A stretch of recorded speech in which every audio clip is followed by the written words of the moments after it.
Friends, let me introduce myself to you. I am Dr. D.V. Jagirdar. I was Professor of Chemistry at Dr. Babasaheb Ambedkar Marathwada University. I am interested in environment and especially the effect of environment on society.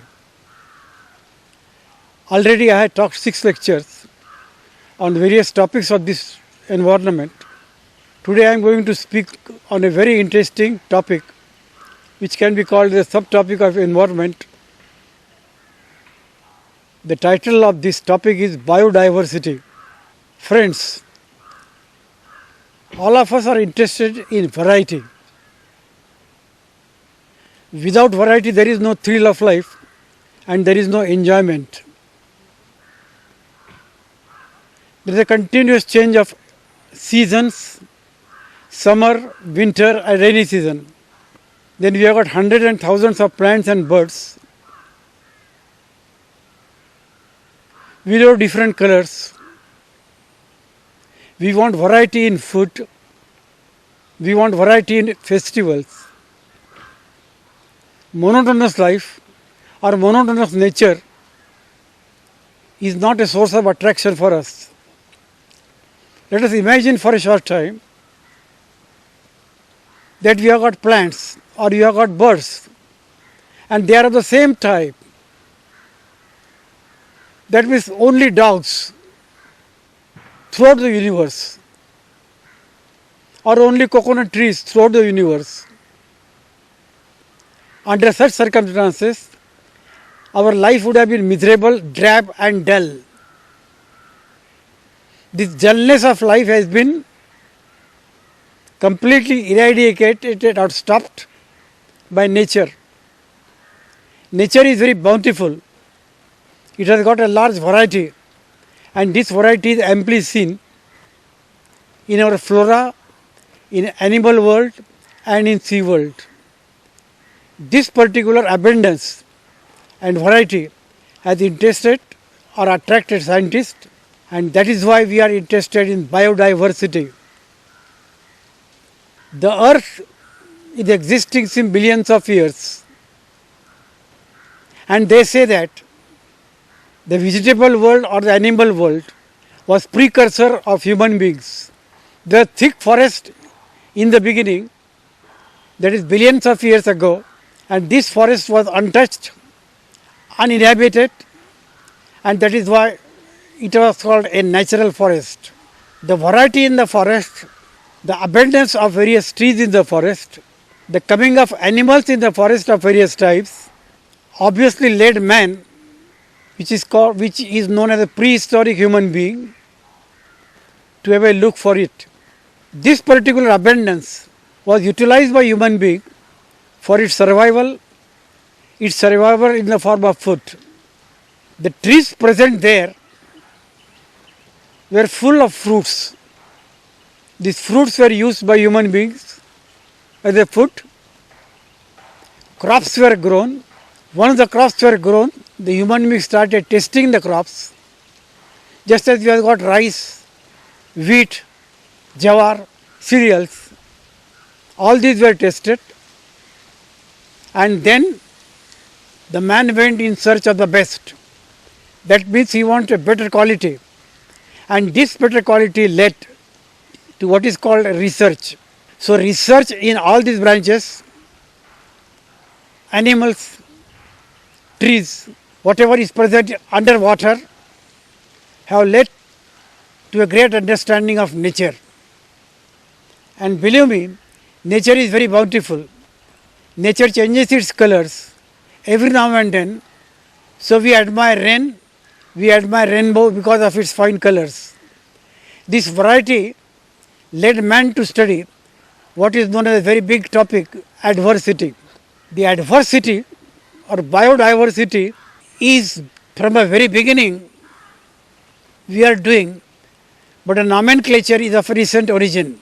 The nomenclature is almost from 1985. The biodiversity has been given to all the animal world, all the plant world, all the sea world, which is confined on this universe. The importance of this biodiversity is that it has led human beings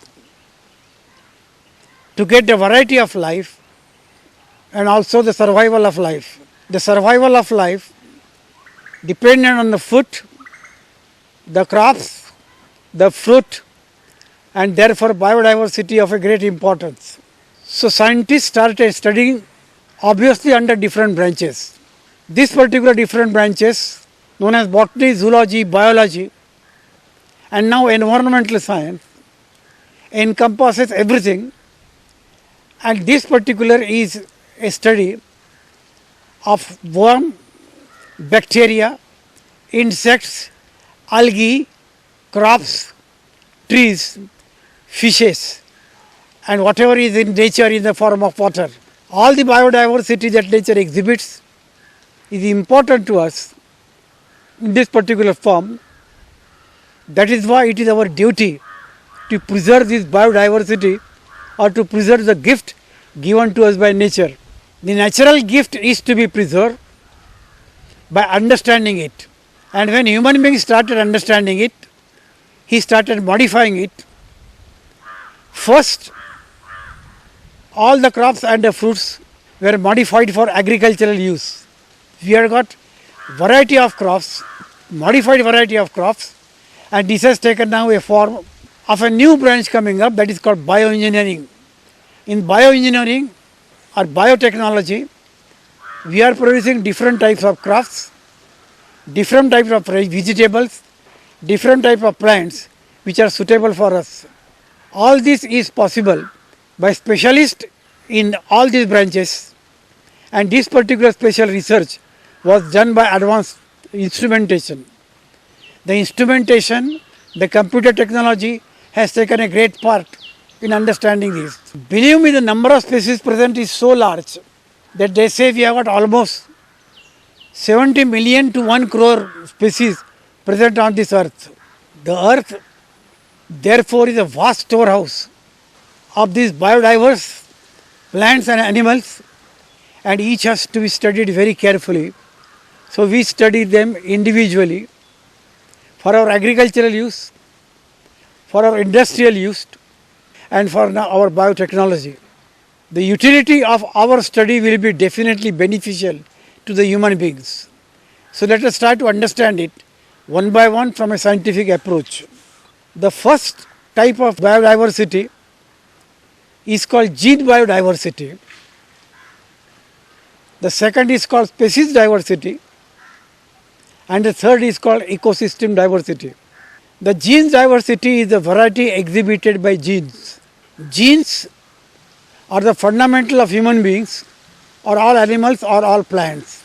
We human beings have got a large number of genes, into thousands, and the microbes and small animals have got genes which are lesser in numbers.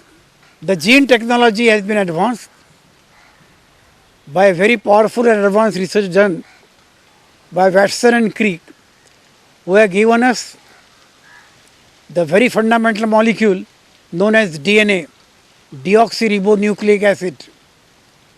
This work was so genuine and so important that Watson and Crick got Nobel Prize for this particular work. The genes are made up of fundamental units which are from amino acids, what is called ATGC pair.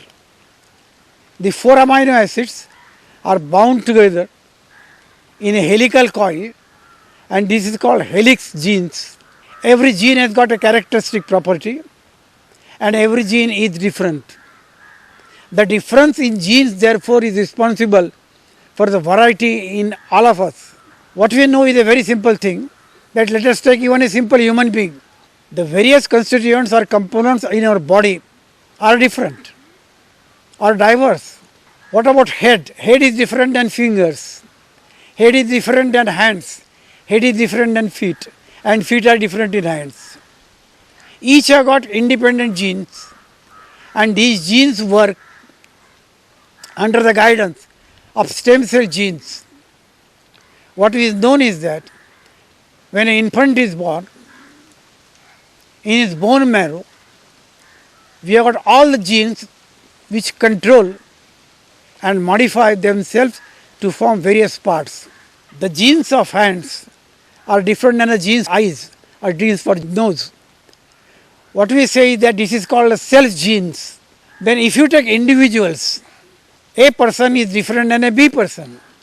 Similarly, every person is different. Apparently they are alike. That means everybody has got eyes, everybody has got ears and nose. But gene wise they are different. And this difference is a very important factor. That is why inbreeding should not be encouraged and variety should be encouraged. And this particular variety is responsible for the growth of human population.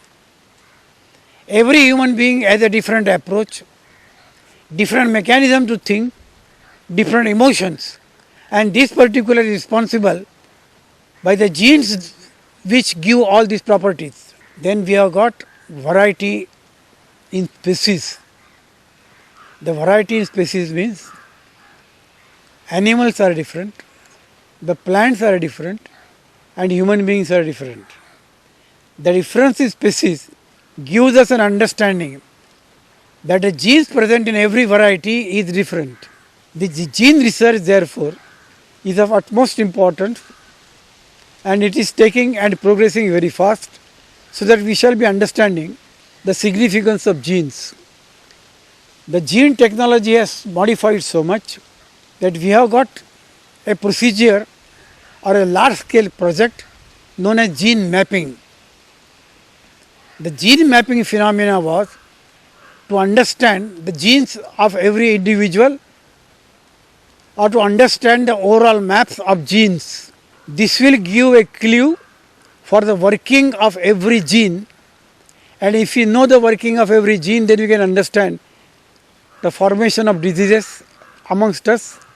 And they say that we can go so further that we can have medicines of individual genes, meaning thereby the doctors will not give you medicine which is a generalized medicine, but which is a medicine fit for your genes.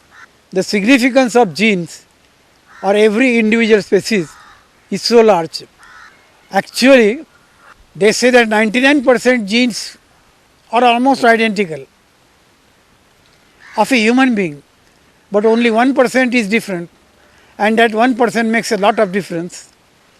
Because of the difference and the very big population of genes in the human body, we have got varieties of genes with us.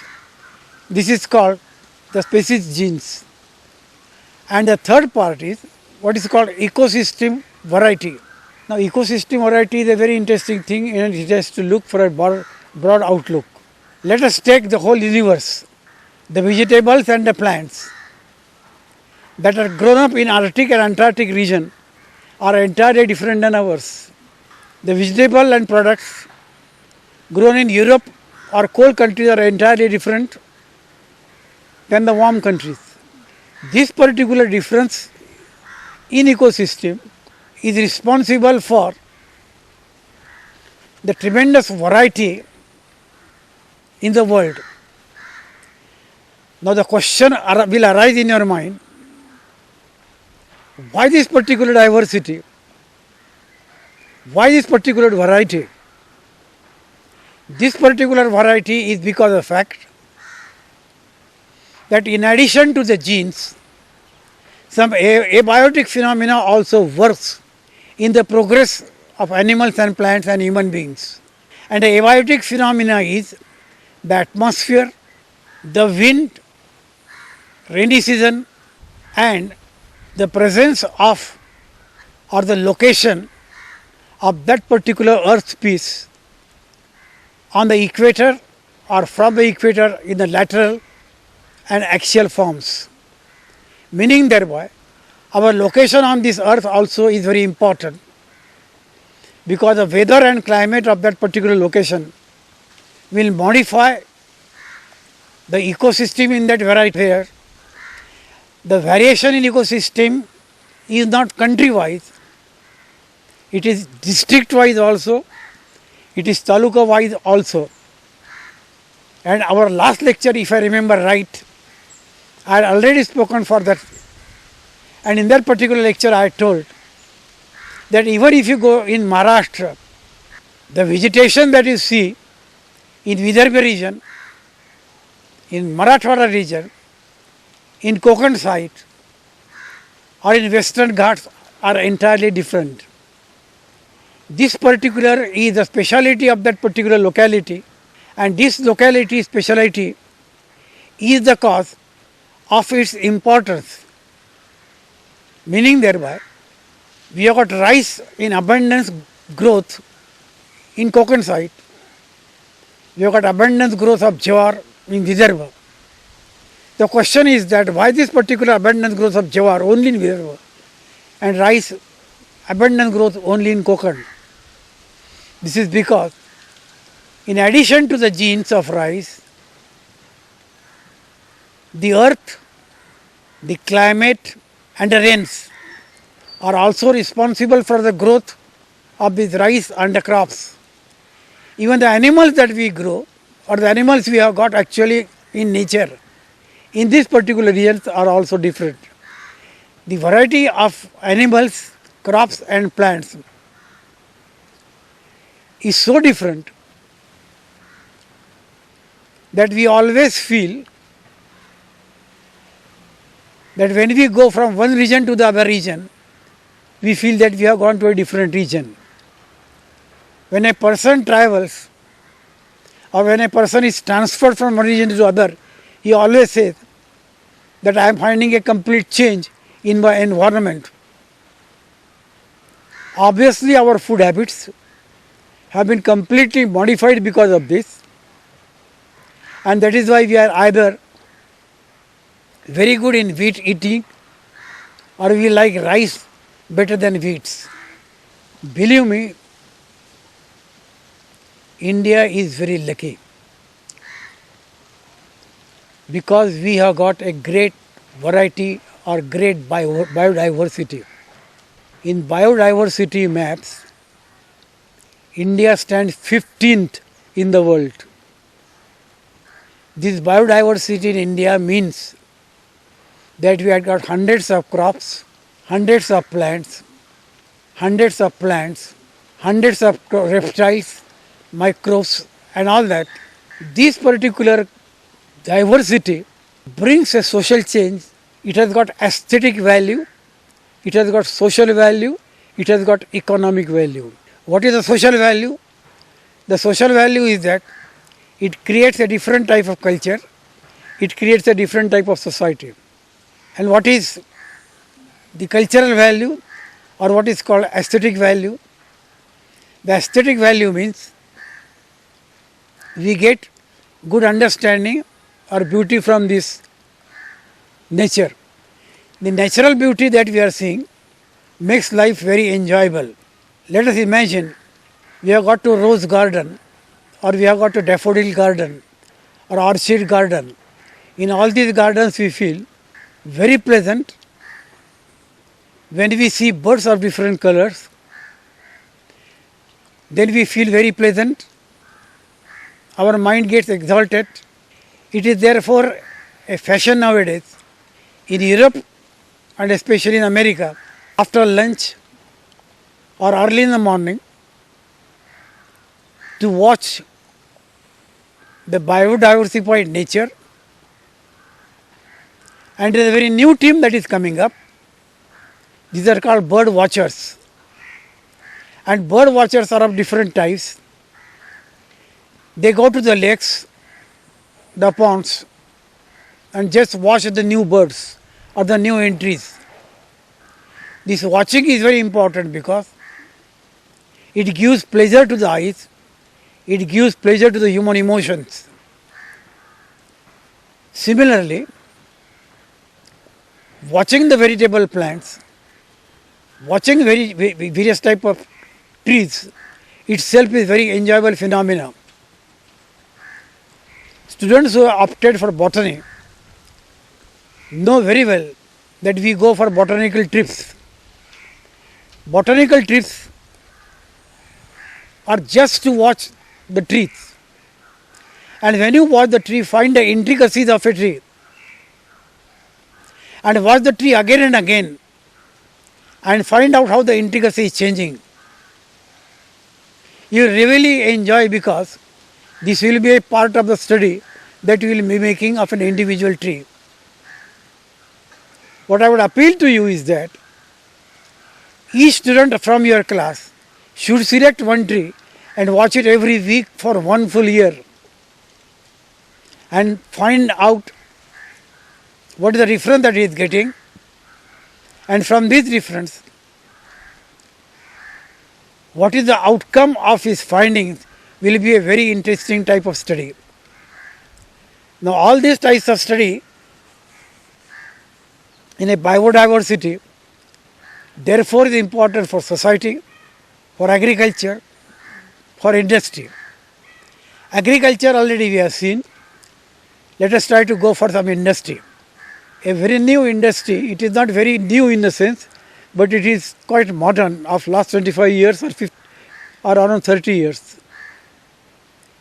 This industry is called medicinal chemistry. As you know very well, if you have got a wound and blood is oozing through the wound, we take turmeric powder and apply it. We have got several types of simple drugs from Ayurveda, or old people who just apply the leaves of medicinal plants. The leaves of medicinal plants are to be crushed and you apply very big layer on the wounds. It produces coagulation and stops the blood. This particular medicinal value of these plants was known to older people. What happened was, we didn't make a systematic study of this. The meaning of the word systematic study means our knowledge percolated mouth to mouth from father to son and a grandson. But it was not studied very systematically, in the sense that we had not discovered the active part of the plant which was responsible for this coagulation. This type of study has been taken because especially plants seen on the Tarai region of Himalayan border are very powerful in medicinal plants. Similarly, we have got various plants in Karnataka and Kerala which are also very good as medicinal plants. So now what we do is, if you get a medicinal plant, we try to find out the active material. This is a modern day research. Now please remember one thing, finding is not very easy, because a compound is a complex organic compound, and this particular compound has to be isolated very well from the plant. So what we do is that we collect the plant, crush it, and then boil with a proper liquid like alcohol, get an extract of that, concentrate that extract, and from that particular concentration we have to isolate different types of substances and see which is the most active one. This medicinal research is being done by large companies or large pharmaceutical companies, and they spend millions of dollars on this. Then the drug is to be tested, and the drug is not immediately tested on human beings, it is tested on animals. This testing requires large amount of volunteers of human beings after it has been successfully tested for animals.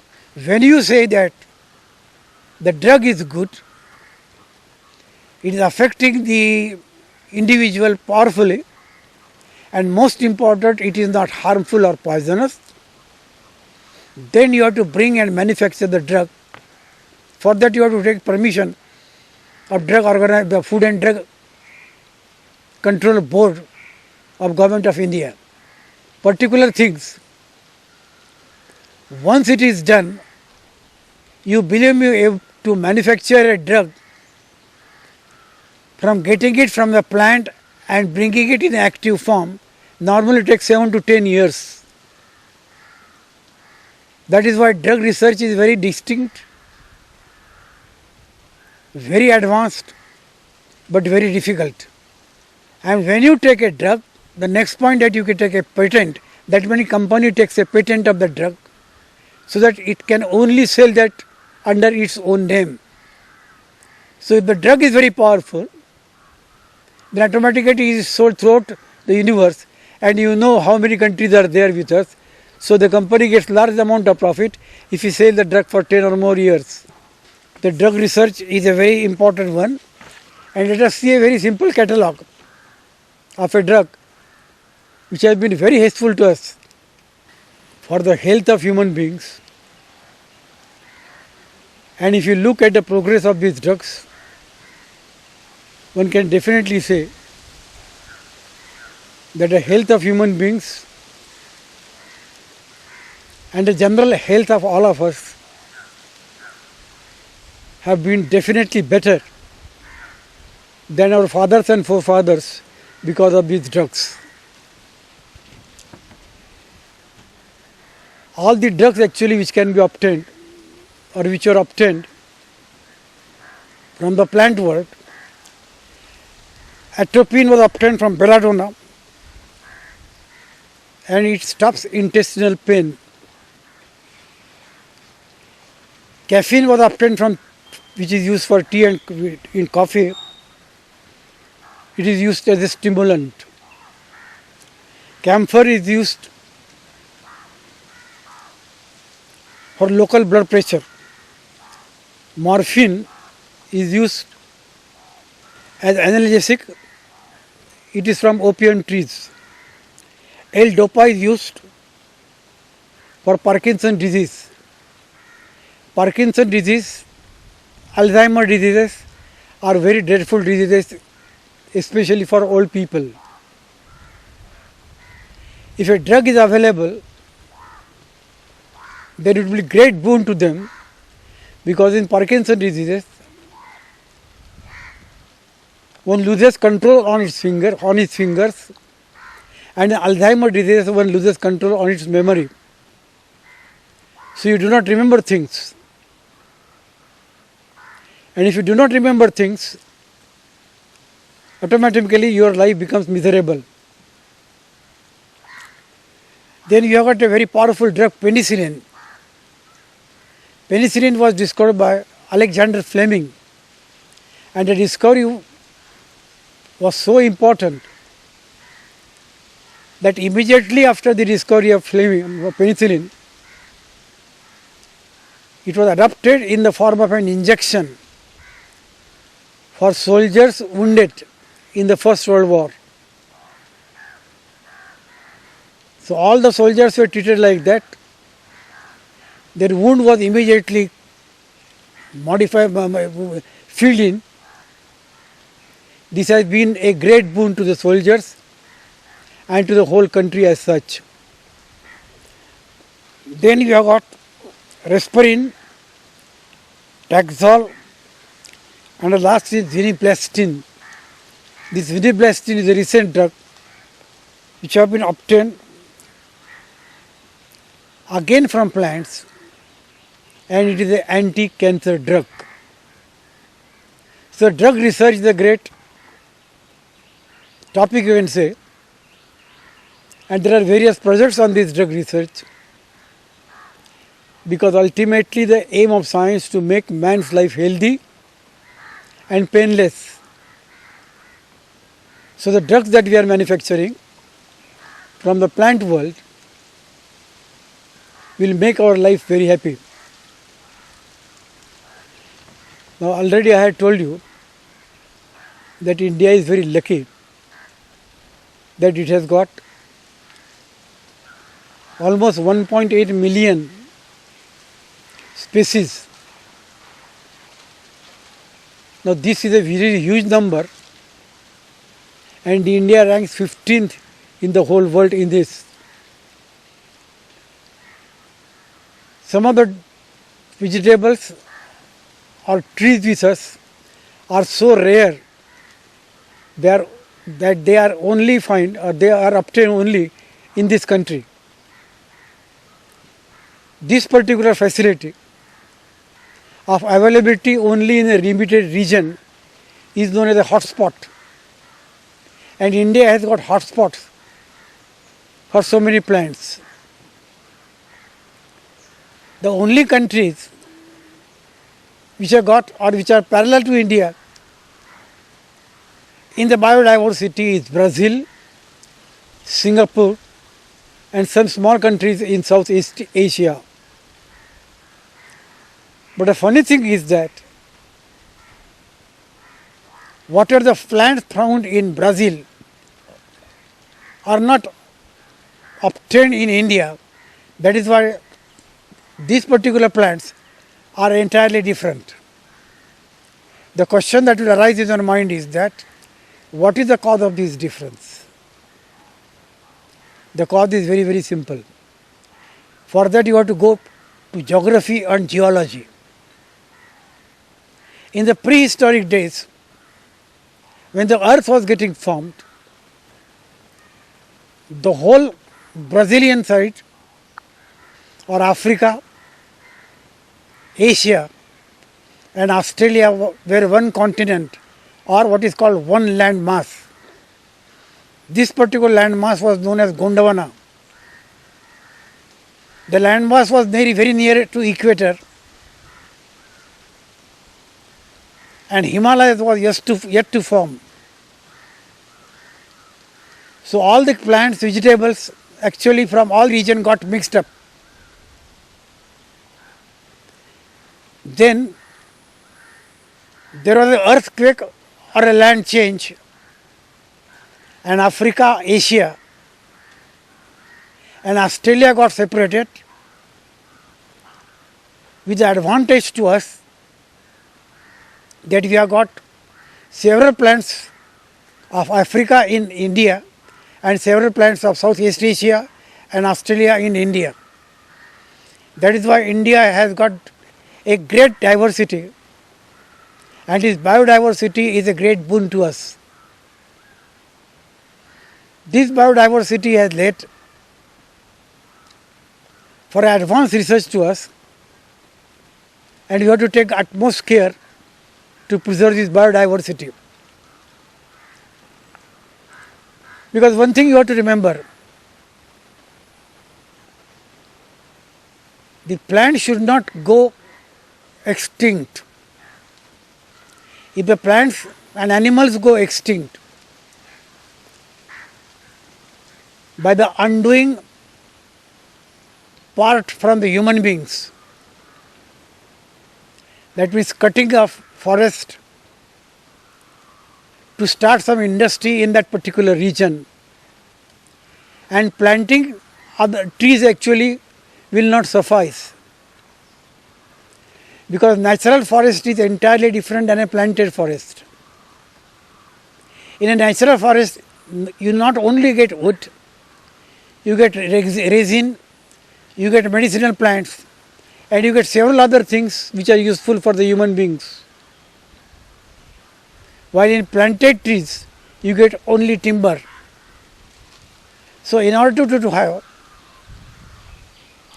a very simple life, the aboriginals or prehistoric people lived near the forest. They used to get fruits from the forest, crops from the nearby fields, and they are leading very peaceful life. But we in India now, under the guise of industry and development, are cutting trees like anything, and especially trees from the forest. If they are cut, then it becomes deforestation, and the deforestation not only hampers the growth of human beings living close by, but it also stops the growth of the new plants. Because if you plant any particular tree, it almost takes 10 to 15 years for its complete growth. So we have to be utmost careful that the trees do not go extinct. And they say that that particular civilizations or culture which took utmost care of the trees, animals and plants survived to a great extent. And those who look to these trees with disguise, with contempt, could not survive. Plants are very much useful for that because they are the ones which take carbon dioxide, which is exhaled by the human beings. The carbon dioxide is converted by the phenomena of photosynthesis into carbon and oxygen. But if this particular forest is not preserved, we have got a great deposition of carbon. This is known as a greenhouse effect.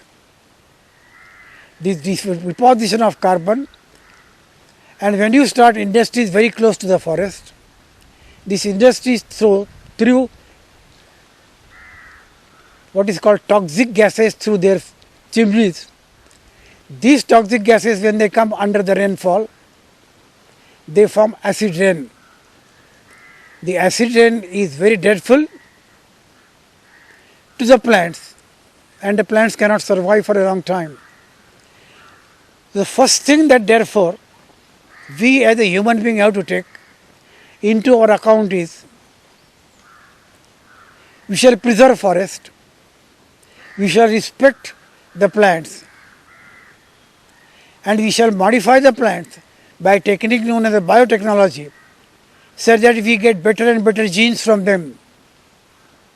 Meaning thereby the yield of the crops will increase, the quality of the crop will increase also. This particular is very important, and one can see the development of rice industry. The genes in the rice were being modified, and the rice now you are getting is of a very good quality. This particular modification in genes given by technique of biotechnology coupled with crops and plants will definitely make the life of every individual human beings very easy and comfortable. Now let us start just to enjoy how many bacteria or how many viruses are there in total. We have got 4,000 bacteria, we have got 4,000 viruses, we have got fungi to the extent of 72,000. Then you have got plants. You will not believe to 2 lakhs of plants, and we have got insects to the extent of 50 lakhs. This is the estimate that we get, and the species present in India, we have got birds 1200 types, and India ranks 8th in ornithology or collection of birds. India reptiles and animals which crawl, we have got 452, and India ranks 5th in that. Now especially in snakes and reptiles, India is very much ahead. That is why a new thing that is coming up, protect your snakes. These particular snakes are very common in Konkan region. Why this particular animal, or sorry, the reptiles have grown up so fast and growing so fast, and breeding occurs only because of the climate and abundant rain and the thick forest which is required for rain. Then we have got rice, 30 to 40 varieties. We have got milking animals, we have got 28 varieties. Goats, we have got 40 varieties. And buffaloes, we have got 8 varieties. Now in buffaloes, you know that various types of buffaloes and cows, they are to be treated such that they give more and more milk. So all the precaution that we take of our health must be taken for them also. Then let us go to a very simple thing. We are talking about trees, we are talking about birds. Let us just take a small preview of various type of trees. Let us start with teak. teak is very common to us. Teak wood is used as furniture, and since it is abundantly used as furniture, teak forest is very common. And then contractors purchase this part of the forest and they build it actually or cut it. The planting of trees is not done so carefully. That is why teak forest is getting extinct, and we have to bring teak actually from Siam and Assam side, though it was abundantly available with us when natural forests were there. The teak wood or the teak tree is almost 20 to 25 feet tall and 60 to 65 centimeters broad, or its diameter you can say to 20 to 25 centimeters. Then we go to mango tree, which is very known to all of us. Now why are these trees are important? These trees are important because they have got green leaves, and if the leaves are abundant and the tree is completely covered, it gives shadow to human beings, at the same time it gives shadow to the birds. And the birds actually twitter and they remain near the tree and they take various types of insects or eat various types of insects or microbes which are present on the leaves of the trees. Then we have got ficus. All of us are very popular with neem trees, and neem trees because neem has got a medicinal value. We hear and we get information through the various advertisements in TV that neem is very powerful and it is being used for the removal of mosquitoes. This form of neem has got small fruits actually, but neem flowers are very useful and neem leaves are very useful. Then we have got another important tree known as tendu tree. This tendu is especially popular in the eastern part of Maharashtra or Gondia side, and very popular in Chhattisgarh. These tendu leaves are very broad and are being utilized for the formation of bidis. This bidi industry is very prosperous from the tendu leaves, and though it is banned, the tendu leaves are being used because that is the only leaf that is very cheap. It doesn't have any cotton in that, and possibly it must have got some value.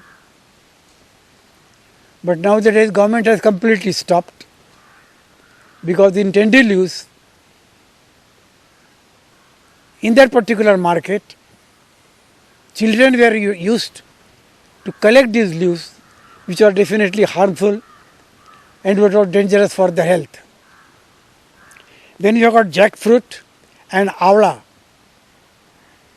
Jackfruit is very common to all of us. It looks green actually when not ripe, but when it is ripe, it gives a very beautiful, you can say pleasant smell. And when you cut this jackfruit, you will get fine actually, you can say cheesy material from it. We can actually cut this jackfruit and have vegetable from it. We can eat jackfruit and we can eat its seeds. Jackfruit is very common in Konkan. Then you have got avla, which has got a medicinal value. Oak, pine and orchid, they are known for their beauty, and this beauty is a very natural beauty. Then we have got bamboo tree actually is a very popular, and bamboos are grown up in a large part of Karnataka and Kerala. They grow very tall, and these tall bamboos are used as furniture or covers actually to hutments. The bamboo forest is very useful to all of us, and precautions should be taken. Then we go to animals: sambar, cheetah, wild ass, horses, elephants. then fishes, different type of fishes, jellyfishes, are so much variety of animals, and these animals are very beautiful and they are very attractive. I will spend just 2 minutes. We have got a very powerful animal in the form of a tiger or a lion.